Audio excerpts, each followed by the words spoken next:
یہ روایت بھی مناقب میں عمر بن داؤد سے مروی کی گئی ہے۔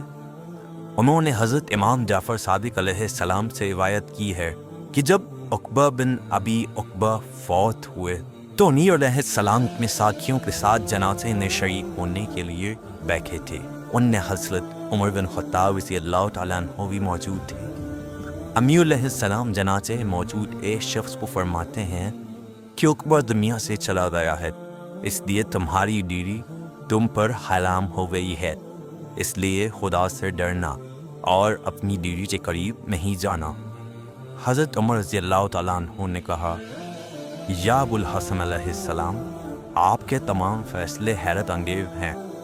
یہ فیصلہ تو اور بھی زیادہ حیرت میں ڈالنے والا ہے، جس نے مجھے حیرت میں ڈال دیا کہ ایک شخص کے مرنے پر دوسرے پر اس کی بیوی حرام ہو گئی ہے۔ امیر علیہ السلام نے فرمایا، ہاں، کیونکہ یہ شخص عقبہ بن ابی عقبہ کا قیمت بن غلام ہے اور اس کا ایک آزاد عورت سے نکاح کیا ہوا ہے۔ وہ آزاد عورت جو اس شخص کی بیوی ہے وہ مرے ہوئے شخص یعنی عقبہ کی رشتہ دار ہے، اس کو اس کی میراث سے کچھ حصہ ملے گا۔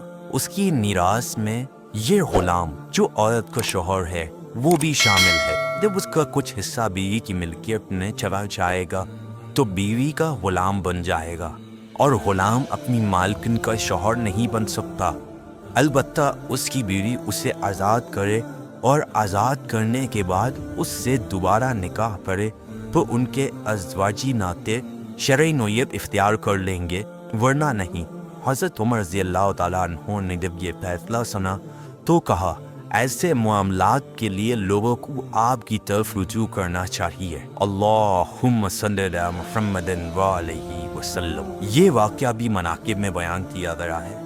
حضرت عمر رضی اللہ تعالیٰ عنہ کے خلافت کے دور میں ایک عورت ان کے پاس آئی اور کہا، خدا تمہارا بھلا کرے، تم اختیار والے ہو، تمہاری اس شادی شدہ عورت کے بارے میں کیا رائے ہے جس میں اپنی سہاگ رات اپنے شوہر کے ساتھ گزاری ہو اور صبح ہوتے ہی وہ اپنے والدین سے دوسرے شریک حیات کا مطالبہ کرے؟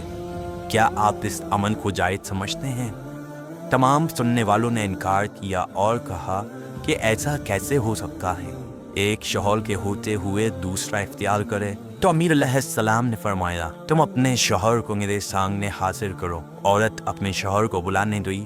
جب وہ حاضر ہوا تو امیر علیہ السلام نے اس مرد کو اپنی بیوی کو طلاق دینے کا حکم دیا۔ اس مرد میں بھی امیر علیہ السلام کے حکم کو پورا کرتے ہوئے اپنی بیوی کو طلاق دے دی اور اپنے حق میں کوئی دلیل پیش نہیں کی۔ امیر علیہ السلام نے حاضرین سے فرمایا کہ یہ شخص نامرد ہے، اور اس میں خود اقرار کیا ہے کہ اس نے اپنے آپ کو نامرد کیا ہے۔ امیر علیہ السلام نے اس عورت کو عدت کے دن پورے گزارنے کے بنا ہی دوسرے مرد کے نکاح میں دے دیا۔ علی بن ابراہیم نے اپنی کتاب عجیب فیصلے میں اس فیصلے کو حضرت ابوبکر رضی اللہ تعالیٰ عنہ کے دور خلافت میں لکھا ہے۔